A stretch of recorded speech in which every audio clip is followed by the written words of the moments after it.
तो last lecture में हमने जो है ये समझने की कोशिश की कि ब्रांड इक्विटी होती क्या है। उसके बाद जो है हमने ये जो है देखना कि ब्रांड इक्विटी के सोर्स कौन कौन से हैं, यानी कि ब्रांड इक्विटी किन चीज़ों से बनती है। ठीक है। और उसके डिफरेंट मॉडल्स जो हैं, 2-3 मॉडल्स हमने उसके देखे। आज जो है जहाँ से हमने स्टार्ट करना है वो है कि ब्रांड इक्विटी बिल्ड जब करनी है तो बिल्डिंग के दौरान, ब्रांड इक्विटी बनाने के दौरान कौन कौन से जो हमारे पास ज़राए हैं जिनसे हम लोग किसी भी ब्रांड को स्ट्रेंथन कर सकते हैं, उसकी वेल्थ को इंक्रीज कर सकते हैं, यानी ब्रांड इक्विटी इंक्रीज कर सकते हैं। ये 3 बेसिकली ब्रांड इक्विटी के ड्राइवर्स हैं, यानी कि 3 बेसिक जो हमारे पास हैं फैक्टर्स हैं जो कि हेल्प करते हैं ब्रांड इक्विटी बनाने में। सबसे पहले तो है ब्रांड एलिमेंट और आइडेंटिटी चॉइसेस। दूसरे नंबर पे है प्रोडक्ट एंड अकम्पनिंग मार्केटिंग, और तीसरे नंबर पे दूसरी एसोसिएशन हैं।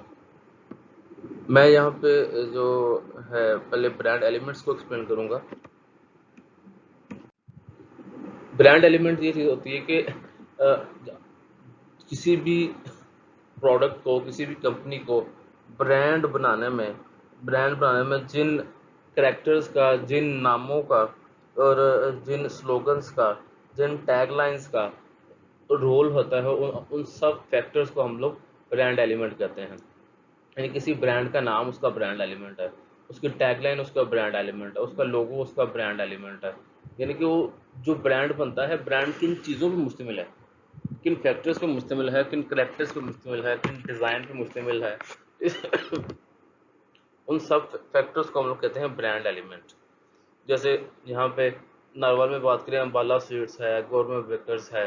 अब गवर्नमेंट बेकर्स की बात करें तो उनका जो नाम है वो इटसेल्फ ब्रांड एलिमेंट है। जिस तरीके से लिखा जाता है वो भी ब्रांड एलिमेंट है। जो कलर यूज़ करते हैं वो भी ब्रांड एलिमेंट है।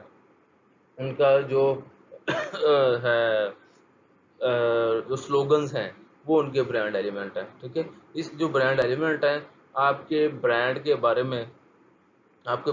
में कस्टमर के जहन में एक फेवरेबल प्लेस क्रिएट करने में, फेवरेबल स्पेस क्रिएट करने में एक अहम रोल प्ले करते हैं। उसके बाद प्रोडक्ट एंड अकम्पनिंग मार्केट, कि आपका जो पूरा का पूरा मार्केटिंग मिक्स है आपका, उसमें आपकी प्रोडक्ट भी आती है, बाकी चीज़ें भी आती हैं। लेकिन सिर्फ आप कैसा नाम रखते हैं, कैसे स्लोगन रखते हैं, सिर्फ ये चीज़ें नहीं आपकी ब्रांड इक्विटी को बिल्ड करती हैं। आपकी प्रोडक्ट भी ब्रांड इक्विटी को बिल्ड करती है, आपकी प्राइसिंग स्ट्रेटजीज भी बिल्ड करती हैं, आपकी जो प्रमोशन स्ट्रेटजी है वो भी आपकी ब्रांड इक्विटी को बिल्ड करते हैं। और इस तरह आपको सारा का सारा मार्केटिंग मिक्स है वो आपके ब्रांड को स्ट्रेंथन करने में आपको हेल्प आउट करता है। उसके अलावा कुछ और एसोसिएशन हैं, वो एसोसिएशन मैं आपको आगे जाके बताता हूँ।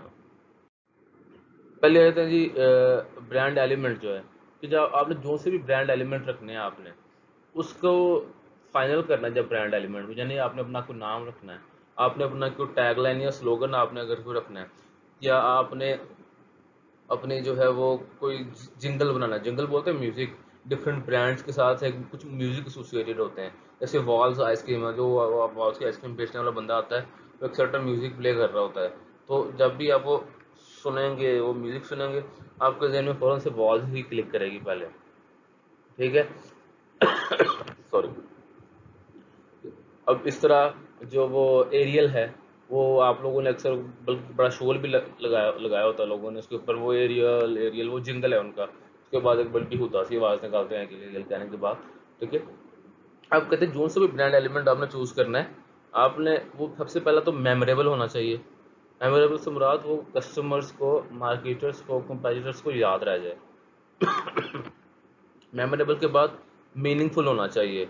उसका कोई ना कोई मीनिंग होना चाहिए, चाहे कोई फनी मीनिंग हो, चाहे कोई इमोशनल मीनिंग हो, चाहे कोई लॉजिकल मीनिंग हो। उसका कोई ना कोई मीनिंग होना चाहिए, किसी ना किसी वजह से आपने रखना चाहिए। ये बस एम ही नहीं रख लेना कोई। That brand element must have a meaning. ठीक है। अब दूसरा आपको याद होगा कि एक पहले, काफ़ी पहले एक आया, बल्कि अभी भी आती है, एक वो कोल्ड क्रीम आती है, तिब्बत कोल्ड क्रीम के नाम की। वो नीले से रंग की छोटी सी शीशे की डब्बी होती है, तिब्बत कोल्ड क्रीम। और वो तिब्बत कोल्ड क्रीम है वो किस हवाले से है, जो तिब्बत की जो वैली है, तिब्बत पहाड़ है, ठीक है, उनके हवाले से जो है ना वो उसके साथ एसोसिएट किया उन्होंने। वो कोल्ड क्रीम है तो वो तिब्बत वो भी ठंडा इलाका है, तो उन्होंने उससे खुद को रिलेट किया हुआ है। इस तरह लाइफ बॉय है। लाइफ बॉय जो है इसके साथ मैंने आपको बताया था, मैंने आपको पहले लाइफ बॉय क्या चीज़ है। लाइफ तो बोलते हैं ज़िंदगी को, जो बॉय BUOY स्पेलिंग है, BOY वाले बॉय नहीं है, BUOY। ये एक ऐसा डिवाइस है, एक ऐसा आला है जो कि समुंदर में ट्रैवल करने वाले जो लोग हैं ना, वो एक जब उन्होंने समुंदर के रास्ता अगर भूल जाते हैं या डायरेक्शंस भूल जाते हैं, तो डायरेक्शंस को समझने के लिए वो उस एक आले को, बॉय जो एक इंस्ट्रूमेंट है, उसको पानी में फेंकते हैं, और वो जो है वो शिमालन जनूबन जो है ना अपनी डायरेक्शन बना लेता है। जब वो शिमालन जनूबन अपनी डायरेक्शन ऑटोमेटिकली सेट कर लेता है, फिर आपको समझ आ जाती है कि दूसरी, इसके अलावा बाकी मशरक मगरब भी है, तो जिधर आपने जाना हो आप अकॉर्डिंगली अपनी डायरेक्शन सेट कर लेते हैं। बॉय बेसिकली क्या हो गया, एक लाइफ सेवियर हो गया, आपको मुश्किल हालात से निकालने वाला होगा। और लाइफ बॉय जो साबन है, उसका मतलब ये है कि आपको बचाता है, किस चीज़ से बचाता है, आपको जरासीम से बचाता है, आपकी ज़िंदगी में सिक्योर रखता है आपको, वगैरह वगैरह। तीसरा है लाइकेबल, जो पसंद भी आना चाहिए। अब मैंने एक बार एक पम्फलेट देखा था, वो था किसी पिज़्ज़ा का, कोई फास्ट फूड कोई रेस्टोरेंट था, वो ओपन हुआ था, तो उन्होंने जो है ना वो प्रमोशन के लिए पम्फलेट बांटे उन्होंने। तो पम्फलेट बांटे तो उसका इंतहाई बेहुदा गंदा सा कलर, उसका कलर था उनका जो है ब्लू कलर का, डार्क ब्लू। मैंने अपनी ज़िंदगी में कभी जो है ना किसी फास्ट फूड रेस्टोरेंट का डार्क ब्लू कलर का पम्फलेट या उनका थीम नहीं देखा मैंने।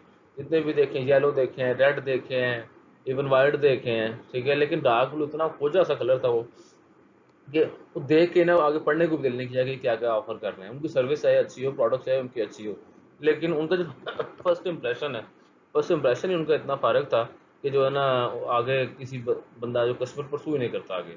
अब जो से भी कलर सिलेक्शन करते हैं, जो से भी नाम सेलेक्ट करते हैं, आपको वो लाइकेबल भी होने चाहिए, पसंद भी आने चाहिए। ट्रांसफरेबल ट्रांसफरेबल से मुराद ये है कि आपने सॉरी, ट्रांसफरेबल से मुराद यह है कि आपने अपने जो जो भी ब्रांड एलिमेंट आपने चूज़ करना है, कल को कल को आपने इस अपने बिजनेस को चेंज करना हो, अपने बिजनेस को चेंज करना हो, तो जो है आपका जो भी नाम है या टैगलाइन है या स्लोगन है, तो वो ट्रांसफरेबिलिटी के भी उसमें करेक्टरिस्टिक्स होने चाहिए। ऐसा ना हो ऐसा ना हो कि जो है ना आपने पहले आप जो है मिसाल के तौर पर टिशू सेल कर रहे थे, तो आपने ऐसा नाम रखा आपने कि अपने ब्रांड का, तो वो सिर्फ टिशू के लिए ही जो है ना वो चल सकता हो। आपने कल को टिशू का काम छोड़ के कोई और बिजनेस स्टार्ट करना है, आपने मार्केट स्टार्ट करनी है, कोई आपने शादी हाल का बिजनेस स्टार्ट करना है, आपने कैटरिंग का स्टार्ट करना है, तो वो आपको टिशू जो टिशू की कंपनी के लिए जो नाम रखा था, वो उसमें जो है ना आपको हेल्प नहीं करेगा। फिर नाम वो रखें जो ट्रांसफरेबल हो, जो अडेप्टेबल, अडेप्टेबल भी उसी से मिलता जुलता है। अच्छा, ट्रांसफरेबल में सॉरी एक और चीज़ मैं जो बताना भूल गया हूँ। ट्रांसफरेबल में एक्चुअली मैं ट्रांसफरेबल को रिपीट कर रहा हूँ। ट्रांसफरेबल जो है इससे मुराद ये है कि आपने आप पहले पाकिस्तान में काम कर रहे हैं, ठीक है, जो मेजर थी ट्रांसफरेबल की जो पहले मैं बताना भूल गया।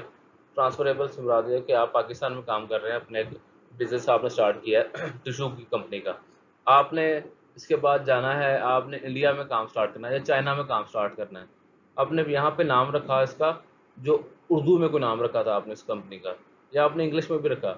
अब चाइना में जाए तो चाइना में लोग इंग्लिश को इतना ज़्यादा नहीं उन्होंने अपने बिजनेस वर्ड के अंदर यूज़ करते हैं वहाँ पे लोकल मार्केट में, तो वहाँ पे चाइनीज़ ही वहाँ पे बोली जाती है, सुनी जाती है। तो आपने अपने ब्रांड को जब चाइना में जाके लॉन्च करना है, तो वहाँ पे क्या आपके ब्रांड एलिमेंट ऐसे हैं जो फिर उस कल्चर के मुताबिक ट्रांसफ़र हो जाएंगे, या आपको वहाँ पे जाकर चेंज करना पड़ेगा? ठीक है, ये मुराद है इससे कि आपने ट्रांसफ़र कर सकें अपने ब्रांड एलिमेंट को from one culture to another culture, from one society to another society, from one country to another country. उसमें ट्रांसफरेबिलिटी का भी उसमें करेक्टरिस्टिक्स हों कि एक मुल्क में या एक इलाके में जो ब्रांड एलिमेंट है, वही ब्रांड एलिमेंट दूसरे इलाके में भी आपके और उसे सेम मतलब समझा जाए। ठीक है, ये भी इसमें होना चाहिए। अब इसकी एग्जांपल जो है, एक और एग्जांपल मेरे जहन में ये आ रही है कि मैकडोनल्ड का जो क्लाउन है, मैकडोनल्ड का जो क्लाउन है, बल्कि मैंने शायद जब बिजनेस कम्युनिकेशन पढ़ाया था आप लोगों को, मॉर्निंग वालों को, तब भी मैंने शायद एग्जांपल दी थी ये, कि मैकडोनल्ड जो ब्रांड है उनका एक क्लाउन बैठा होता है जो उन्होंने बनाया होता है पत्थर का, तो वो जो है उसका जो चेहरे का जो कलर है वो सफ़ेद है, सफ़ेद है उसका कलर। तो जब मैकडोनल्ड ने चाइना में खुद को लॉन्च किया तो उनको बड़ा वहाँ पे इशू फेस करना पड़ा, क्योंकि उनकी सोसाइटी में सफ़ेद कलर, सफ़ेद चेहरे वाले से मुराद ये है कि ये बंदा फोत फोत शुदगान है, मर गया हुआ है, डेथ हो गई हुई है। तो उस क्लाउन का सफ़ेद चेहरा देख के उनको ये लगता था कि यार ये मुर्दों का खाना है, या खा के बंदा मर जाता है। तो वहाँ पर इस तरह के मतलब निकालने लगे, हालांकि मैकडोनल्ड के बैकएंड पे ऐसा कोई मतलब नहीं था। तो वहाँ पे उनकी जो ये जो ब्रांड एलिमेंट जो जो क्लाउन उन्होंने यूज़ किया था अपनी आइडेंटिटी के लिए, तो वहाँ पे उसकी ट्रांसफरेबिलिटी में इशू है। उसके बाद आ जाता है अडॉप्टेबल। अडेप्टेबल से मुराद ये है कि आप पहले एक, जब मैं टिशू वाले एग्जांपल को कंटिन्यू करता हूँ, कि आपने टिशू जो है आपने वो बना रहे थे, कल को जैसे मैं भी वो बता रहा था कि आपने मार्की स्टार्ट करनी है, तो कोई ऐसा नाम रखें, ऐसा नाम रखें कल को कि वो आप मार्की के लिए भी यूज़ कर सकें। ऐसा नाम रखें जो कि कल को आप जो है यूज़ कर सकें, उसके लिए भी अपने रेस्टोरेंट के लिए भी यूज़ कर सकें। अब जैसे देखें गोरमे है, गोरमे अपना नाम, गोरमे के ब्रांड एलिमेंट के अंदर अडेप्टेबिलिटी है, चेंज उसको चेंज सर्कमस्टांसेस के लिए भी यूज़ किया जा सकता है। गोरमे बेकरी है, गोरमे फर्नीचर है, गोरमे की एम्बुलेंस सर्विस है, ठीक है। अब गोरमे का लफ्ज़ी मतलब क्या है? पीक, बहुत गोरमे का लफ्ज़ी मतलब है कि आप जो है ना मोस्ट प्लेयर, यानी कि बहुत अच्छी, बहुत खुशी वाली चीज़, ऐसा कुछ इसका मतलब है जो मेरे जहन में आ रहा है।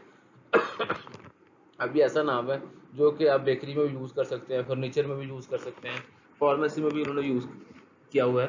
अब ये क्या है कि उनको हर जगह पे जब अगर कोई प्रोडक्ट के अंदर, अपने ब्रांड के अंदर कोई एक्सटेंशन करनी है, तो उनको उतना खपने की ज़रूरत नहीं है, क्योंकि वो इस्टेब्लिश ब्रांड के नाम को यूज़ कर रहे हैं। जो लास्ट है वो है प्रोटेक्टेबल, कि आपका ब्रांड एलिमेंट जो है वो प्रोटेक्टेबल होना चाहिए। प्रोटेक्टेबल से मुराद कि लीगल प्रोटेक्शन होनी चाहिए।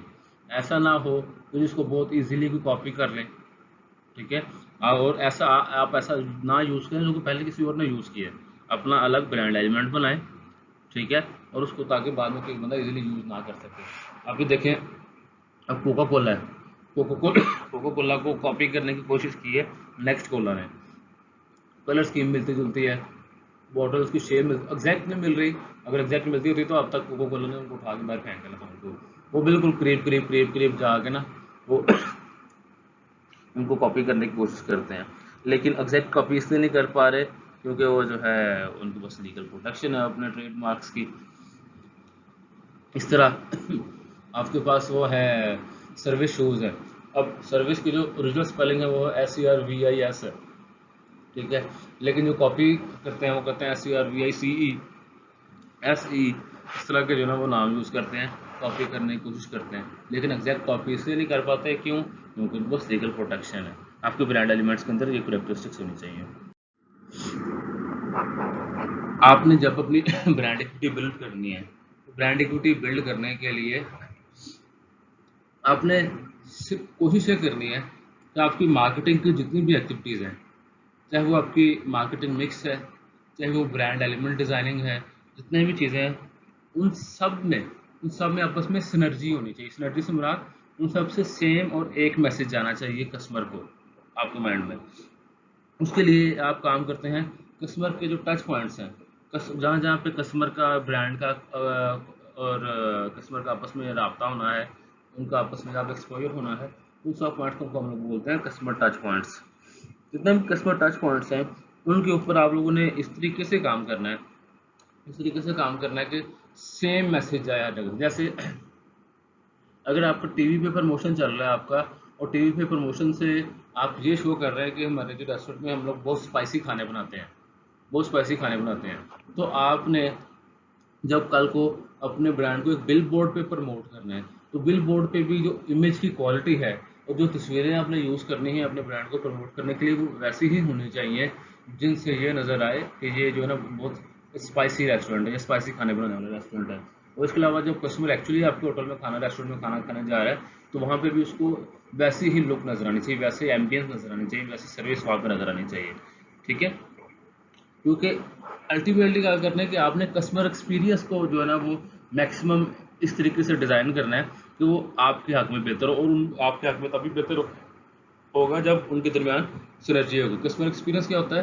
कस्टमर एक्सपीरियंस से मुराद जब कस्टमर आपके ब्रांड के किसी भी टच पॉइंट के साथ, कस्टमर ब्रांड के किसी भी टच पॉइंट के साथ जब कॉन्टैक्ट करता है, जब एक्सपोज होता है, तो उस चीज़ से जो कस्टमर की जो थॉट्स बनती हैं, या कस्टमर जैसे बिहेव करता है, रिस्पॉन्ड करता है उन टच पॉइंट्स को, उसको कस्टमर एक्सपीरियंस कहते हैं। कस्टमर एक्सपीरियंस जो है, उनके दरमियान सिनर्जी नहीं होनी चाहिए, कस्टमर को कन्फ्यूजन नहीं होनी चाहिए, ठीक है। और आपने पॉजिटिव कस्टमर एक्सपीरियंस आपने बिल्ड करना है, आपकी ये कोशिश होनी चाहिए। अच्छा, ये जो है दूसरे आपके जो तीन मैंने आपको बताए थे, आपके पास सोर्सेज थे, ब्रांड एलिमेंट थे, उसके बाद मार्केटिंग मिक्स था, तीसरे आपके अदर एसोसिएशन था। अदर एसोसिएशन में देखें सेंटर में आपको ब्रांड नजर आ रहा है। ब्रांड के ऊपर जो है और मल्टीपल फैक्टर्स जो है वो इम्पैक्ट कर रहे हैं। पहले आ जाते हैं आप इधर आ जाए पीपल की तरफ, लेफ्ट साइड पे। पीपल में कौन कौन से लोग हैं जो कि आपकी ब्रांड इक्विटी के ऊपर इम्पैक्ट कर सकते हैं? आपके एम्प्लॉयज़, आपके जो मुलाजम है, आपके एम्प्लॉयज़ जितने अच्छे होंगे, ब्रांड इक्विटी उतनी अच्छी जो है ना वो आपकी ज़्यादा बनेगी। एम्प्लॉयज़ जितने आपके रूड होंगे, ना तजुर्बाकार होंगे, तो उतनी आपकी ब्रांड इक्विटी जो है वो आपकी नेगेटिवली इम्पैक्ट होगी आपकी।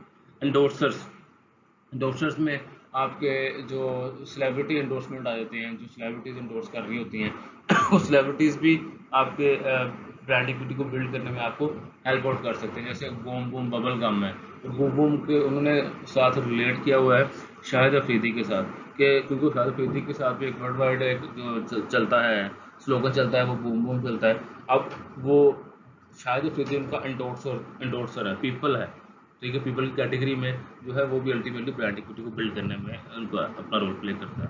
उसके बाद आ जाता है थिंग्स, चीज़ें। इसके अलावा वो कौन कौन सी हैं? आप कुछ इवेंट्स को स्पॉन्सर कर देते हैं समटाइम। इवेंट्स को स्पॉन्सर, कौन कौन से इवेंट्स को स्पॉन्सर कर सकते हैं? जैसे अब रेड बुल है, रेड बुल है डिफरेंट स्टंट शोज को जो है ना स्पॉन्सर करता है, और जिस किस्म के स्टंट शोज को स्पॉन्सर करता है उससे वही इसमें हम लास्ट लेक्चर में डिस्कस कर रहे थे कि उसको उन इवेंट्स को देख के लगता है कि जो है ना ये this brand has something to do with energy और पैशन और एडवेंचर, ठीक है। इसके अलावा काज, काज से मुराद है कि आप किसी सोशल काज को जो है ना वो आप सपोर्ट करें। जैसे आजकल वो कोरोना की वजह से लॉकडाउन चालू था पहले, और लॉकडाउन अभी भी है लेकिन पार्शियल लॉकडाउन है। लॉकडाउन में जब मुकम्मल लॉकडाउन था तो राशन बांटने गए थे, काफ़ी कंपनीज ने भी राशन बांटा था। तो जो कंपनीज राशन बांट रही थी या गरीबों की मदद कर रही थी, तो वो एक सोशल काज को सपोर्ट कर रही थी।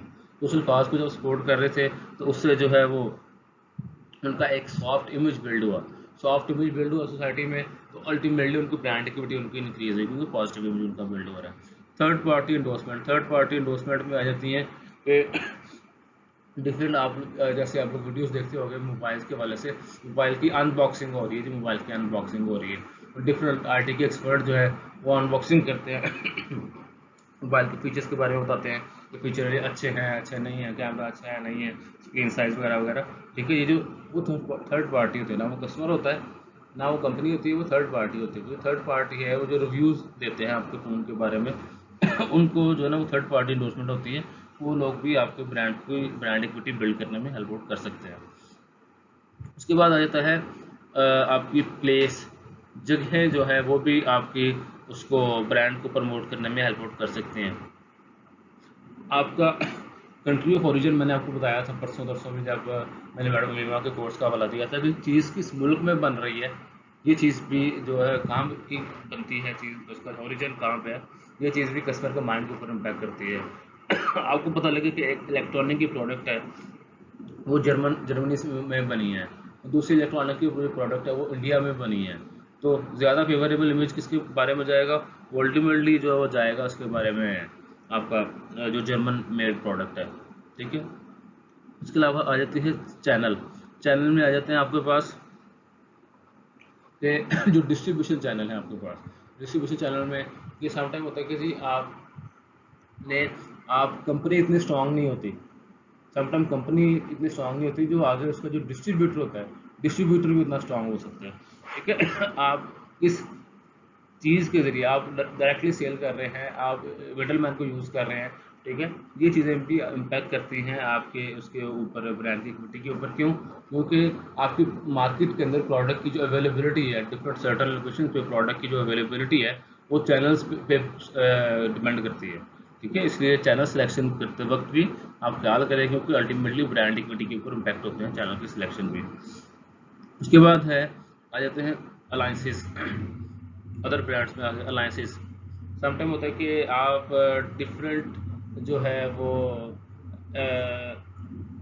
कंपनी से मिलके, डिफरेंट कंपनी से मिलके अलायंस कर लेते हैं परचेज करने के दौरान।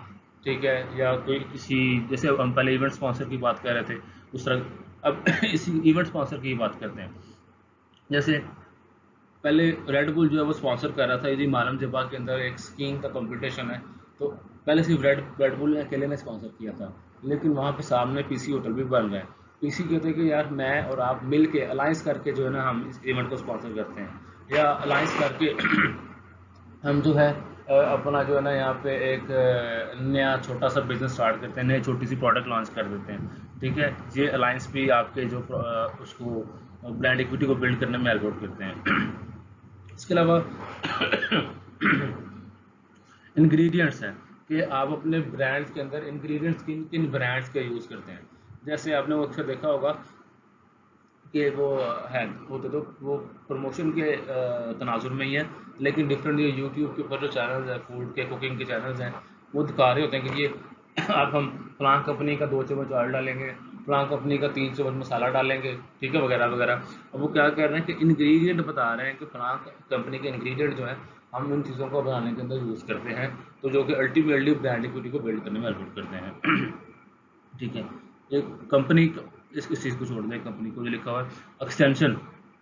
एक्सटेंशन में आपके, जैसे मैं बता रहा था कि आपके सब ब्रांड्स आ जाते हैं कि अब पेप्सी कोला है, पेप्सी कोला के साथ उसके कुरकुरे हैं, लेस हैं, बाकी ये जो दूसरी आपकी ब्रांड एक्सटेंशंस हैं, आपकी ब्रांड एक्सटेंशन ये सारी एक दूसरे को सपोर्ट करती हैं। आप देखते हैं ना वो पेप्सी का लेस का जो पैकेट है उसकी बैक साइड में पेप्सी बनी होती है। ठीक है, वो किस लिए बनी होती है कि भाई खाली लेस ना खाओ, सब पेप्सी भी पियो।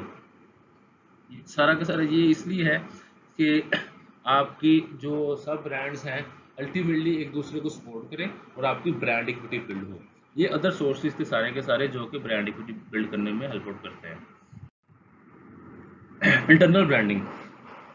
इंटरनल ब्रांडिंग से मुराद है कि आपकी अपने एम्प्लॉयज़ के सामने जो ब्रांडिंग एक्टिविटीज़ हैं, अपने एम्प्लॉयज़ के सामने जो है अपने अपने प्रोडक्ट को, ब्रांड को प्रमोट करना है। इस सवाल ये पैदा होता है कि जी एम्प्लॉयज़ के सामने हम अपने ब्रांड को क्यों प्रमोट करें। उसकी रीज़न ये है, जब तक आपके जब तक आपके एम्प्लॉयज़ को ब्रांड के ऊपर बिलीव नहीं होगा, वो सेटिस्फाइड कस्टमर नहीं पैदा कर सकेंगे। सबसे पहले अपने एम्प्लॉयज़ को आप इंस्पायर करें, ये जो प्रोडक्ट बना रहे हैं बहुत अच्छी प्रोडक्ट है, इसमें किसी किस्म का मसला नहीं है, एक प्लांट टारगेट सेगमेंट की ज़रूरत बहुत अच्छी तरीके से पूरी करेगी। ठीक है, सबसे पहले अपने एम्प्लॉयज़ को आपको सेटिस्फाई करेंगे, तभी वो एक सेटिस्फाइड कस्टमर को पैदा कर सकेंगे या एक कस्टमर को सेटिस्फाई कर सकेंगे। ठीक है, अब इसमें जो है ना वो कुछ उन्होंने बताया कि कैसे होगा, चूज़ द राइट मोमेंट। देखिए कि ऐसे कौन कौन से मोमेंट्स हैं जिसमें आपके एम्प्लॉयज़ को कंपनी की ज़्यादा ज़रूरत है या बहुत ज़रूरत है, या आपके पास ऐसा कौन से मोमेंट्स हैं जिसमें आप अपने ब्रांड को अच्छे तरीके से अपने एम्प्लॉय के सामने प्रमोट कर सकते हैं। वो हो सकते हैं जैसे अभी रिसेंटली ईद गुजरी है, तो आप अपने एम्प्लॉयज़ को ईदी दें। ठीक है, ईदी देंगे कंपनी की तरफ से, तो एक सॉफ्टवेयर इमेज बिल्ड हो जाएगा कस्टमर के माइंड के अंदर, क्योंकि वो ईद के मौके पे एक्सपेक्ट कर रहा था कि कंपनी हमें कुछ ना कुछ फैसिलिटेट करेगी, और आपने फैसिलिटेट किया, तो फिर एक राइट मोमेंट सेलेक्ट किया आपने अपने ब्रांड के बारे में कस्टमर को वो जो है वो अपने एम्प्लॉय को कन्विंस करने में कि हमारा ब्रांड अच्छा है। या इसके अलावा किसी की फैमिली में कोई बीमार हो गया, तो कंपनी इसको आगे बढ़ के उसको सपोर्ट करेगी, यार देखें हम बाउंड तो नहीं है आपकी फैमिली की मेडिकल जो ट्रीटमेंट है करवाने के लिए, लेकिन फिर भी हम कर रहे हैं। ठीक है, ये कंपनी की जो है ना कंपनी आपको फेवर दे रही है वगैरह वगैरह, इस तरह की बात जब करेंगे तो आपका जो वो कस्टमर एम्प्लॉय है आपका एम्प्लॉय सेटिस्फाइड होगा आपके ब्रांड के साथ। Link internal and external marketing, कि आपकी जो एक्सटर्नल मार्केटिंग एक्टिविटीज़ हैं उनको इंटरनली भी जो है आप उनको लिंक करें। इनको लिंक कैसे करेंगे? जैसे फ्री सैंपल्स होते हैं, ठीक है, आपके अगर कोई जानने वाले किसी फूड कंपनी में काम करते हैं तो वो ज़रूर ये आपको बता सकते हैं कि उनको जो है जो प्रोडक्ट्स हैं, ऐसी प्रोडक्ट्स जो बाहर डिस्काउंट में मिल रही हैं, उन एम्प्लॉयज़ को मज़ीद सस्ती प्रोडक्ट्स मिलती हैं जो अपने घर के लिए भी इस्तेमाल कर सकते हैं। वो फूड आइटम्स हैं, चाहे वो चिकन की फूड आइटम, फ्रोज़न चिकन है या फ्रोज़न फूड दूसरी है, उनको वो सारी की सारी चीज़ें सस्ती मिलती हैं। इस तरह के मार्केटिंग प्रोग्राम आप डिज़ाइन करें अपने एम्प्लॉयज़ को सेटिस्फाइड करने के लिए। Bring the brand life for employees, काम को बोर ना बनाएं। जो भी एम्प्लॉयज़ वहाँ पे काम कर रहे हैं वो आपके काम से बोर नहीं होने चाहिए। अपने काम को, अपने प्रोसेसेस को, अपने ऑफिस को इस तरीके से डिज़ाइन करें कि उन वो पैशनेट होकर काम करें आपके एम्प्लॉयज़, ताकि वो जब एनर्जी से काम करेंगे उनकी आउटपुट और तरह की होगी, उनके जो माइंड के अंदर जो कंपनी का इमेज है वो और तरह का होगा। लेकिन अगर आप वो काम बोर बनाएंगे, कोई उनसे बात करना अलाउड नहीं है जी, आपस में एम्प्लॉय बात नहीं कर सकते, आए काम करके चले गए वगैरह वगैरह, ठीक है, वही रूटीन का काम है, कोई उसमें छुट्टियां भी नहीं इनको मिल रही, इस तरह का कोई मामला नहीं है, तो जो है ना वो एक चीज़ आएगी कि वो आपके ब्रांड से बोर हो जाएंगे और उनकी प्रोडक्टिविटी जो कम होना स्टार्ट हो जाएगी। और keep it simple, keep it simple में ये चीज़ है कि आप जो अपने जो है प्रोसेसेस हैं उनको इतना कम्प्लेक्स ना बना दें कि एम्प्लॉयज़ को जो है समझने में मसला है। आपके प्रोसेसेस जो है सिंपल होने चाहिए, इजी टू अंडरस्टैंड होने चाहिए, कि अगर कल को नए एम्प्लॉयज़ भी आते हैं और वो इजीली आपके सिस्टम के साथ एडजस्ट कर दें, तो जितना इजीली आपके सिस्टम के साथ एडजस्ट करेंगे तो उनका जो बिलीफ है आपके ब्रांड के ऊपर वो इंक्रीज होता जाएगा। और ये मेरे ख्याल से आज की लास्ट स्लाइड है, शायद वही बात, अच्छा ओके। इसमें यह है कि जी अब इस पे ब्रांड इक्विटी की मेजरमेंट के हवाले से कुछ जो है ना वो चीज़ें हैं। इसमें दो जो है वो चीज़ें हम देखते हैं ब्रांड इक्विटी को मेजर करने में। एक है कि आपकी जो ब्रांड की जो वैल्यू है, वैल्यू स्टेज देखते हैं। दूसरा है कि उस वैल्यू स्टेज के ऊपर ऐसे मल्टीप्लायर कौन से हैं जो कि उसकी इंटेंसिटी को कम या ज़्यादा कर सकते हैं। पहले हम देखते हैं कि जी वैल्यू स्टेजेस कौन कौन सी हैं हमारी। सबसे पहले तो है मार्केटिंग प्रोग्राम इन्वेस्टमेंट। सबसे पहले हम लोग अपने मार्केटिंग प्रोग्राम डिज़ाइन करते हैं, ठीक है, उसमें हमारी मार्केटिंग मिक्स आ जाती है, हमारे ट्रेड एग्रीमेंट्स आ जाते हैं, हमारे जो हैं वो सब, हम एम्प्लॉयज़ की बात कर रहे थे, एम्प्लॉयज़ की ट्रेनिंग वगैरह, ये सारी जो चीज़ें हैं वो आ जाती हैं। सबसे पहले तो हम लोग मार्केटिंग प्रोग्राम के अंदर जो है ना वो इन्वेस्टमेंट करते हैं। उसके बाद जो है कस्टमर माइंडसेट, ठीक है। अब वो जो मार्केटिंग प्रोग्राम हमने डिज़ाइन किए, जो कम्युनिकेशंस हैं, जो मार्केटिंग मिक्स हमने डिज़ाइन किए, जो हमने ट्रेड एग्रीमेंट्स किए, अगर B2B मार्केट की बात करें तो उसके नतीजे में अगली स्टेज आती है कि कस्टमर का माइंडसेट में आपके ब्रांड के बारे में क्या चीज़ें हैं, वो कितना अवेयर है, आपके ब्रांड को किन चीज़ों के साथ एसोसिएट करता है, आपके ब्रांड के बारे में वो पॉजिटिव या नेगेटिव एटीट्यूड रखता है, कितना अटैच है आपके ब्रांड के साथ, और वो रिस्पॉन्ड कैसे करना चाहता है आपके ब्रांड को, ठीक है, कस्टमर माइंडसेट। उसके बाद आएगा कि कस्टमर की जो रिस्पांस है, कस्टमर के रिस्पांस पे फिर ब्रांड कैसा परफॉर्म करता है।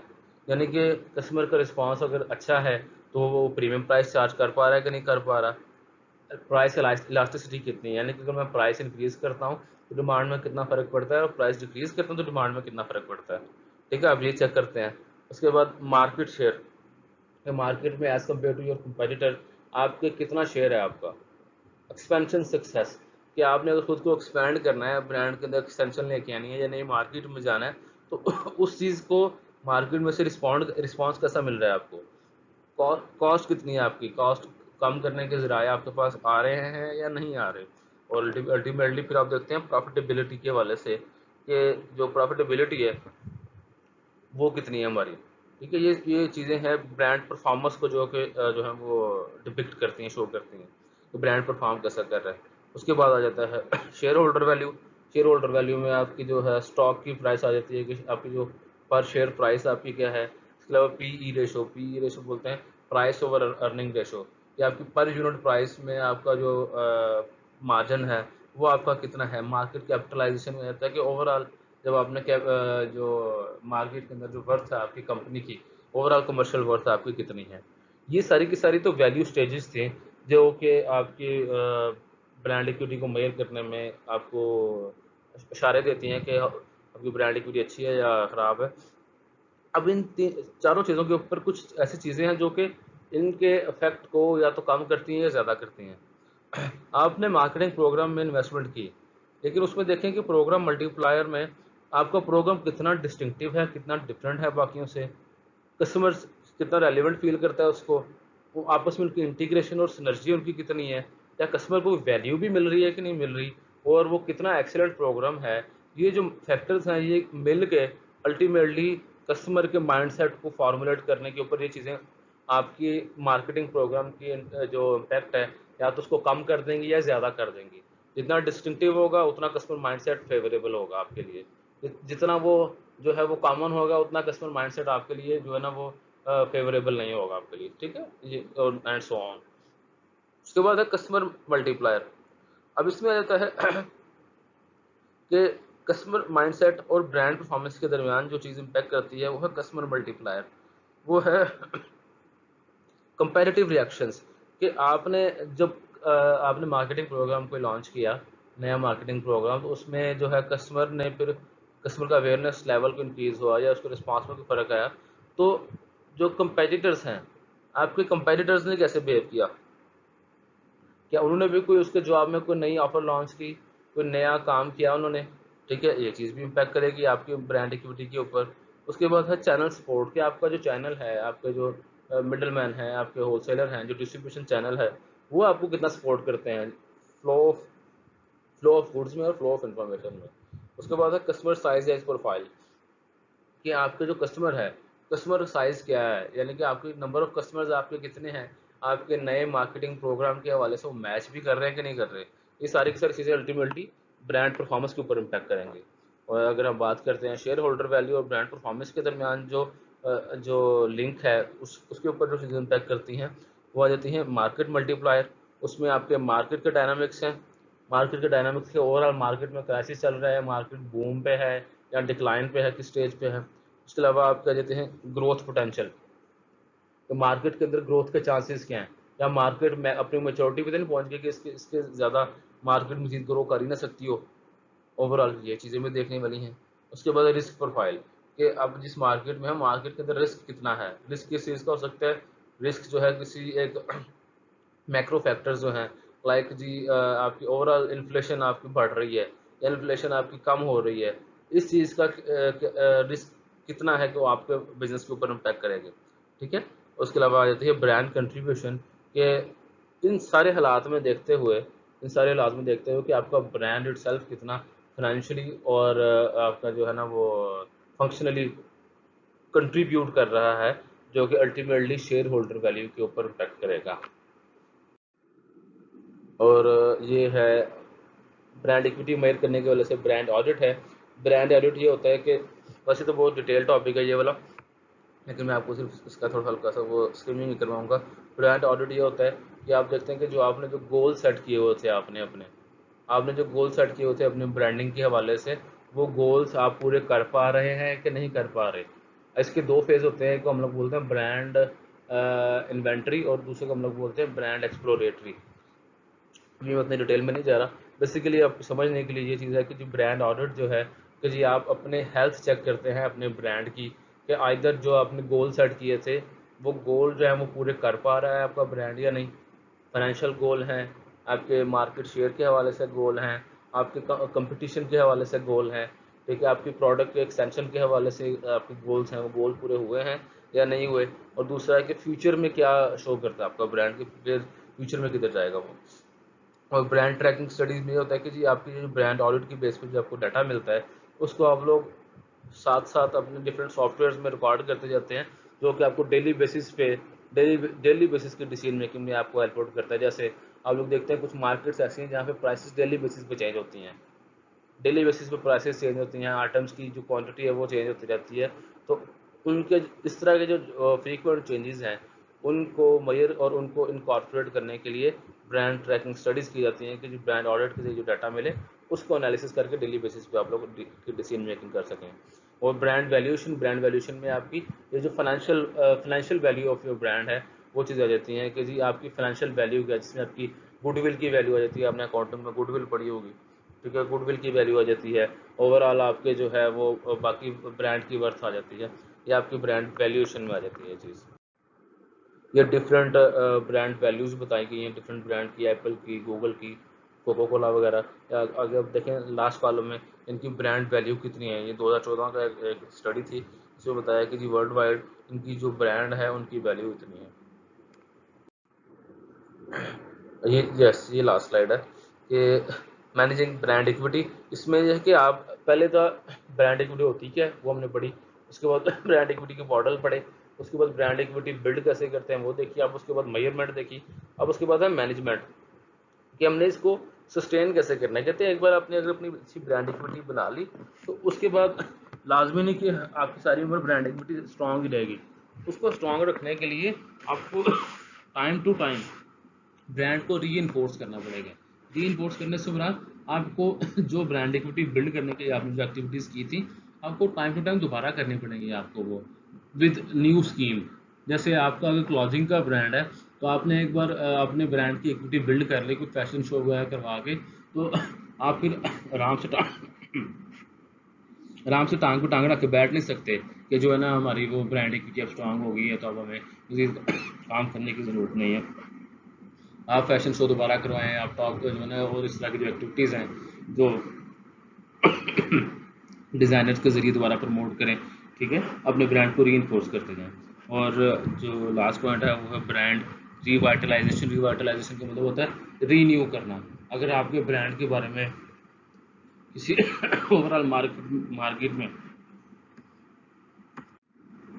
अगर आपके ब्रांड के बारे में ओवरऑल मार्केट में अच्छा इमेज बिल्ड नहीं हुआ या आपकी ब्रांड इक्विटी किसी वजह से कम हो रही है तो आप रिवाइटलाइज करें अपने ब्रांड को। रिवाइटलाइज करने से मुराद पॉजिटिव इमेज, पॉजिटिव रीइंफोर्समेंट करें अपने ब्रांड के बारे में। जो नेगेटिव एसोसिएशंस हैं लाइक कि जी अभी ये ब्रांड महंगा है या इसकी क्वालिटी अच्छी नहीं है, ये अपना ब्रांड प्रॉमिस पूरा नहीं करते वगैरह वगैरह, इस तरह की जो इमेज एसोसिएटेड है आपके ब्रांड के साथ, उन नेगेटिव इमेज को आप जब खत्म करते हैं तो आपका ब्रांड जो है वो रिवाइटलाइज हो जाता है आपका, ठीक है।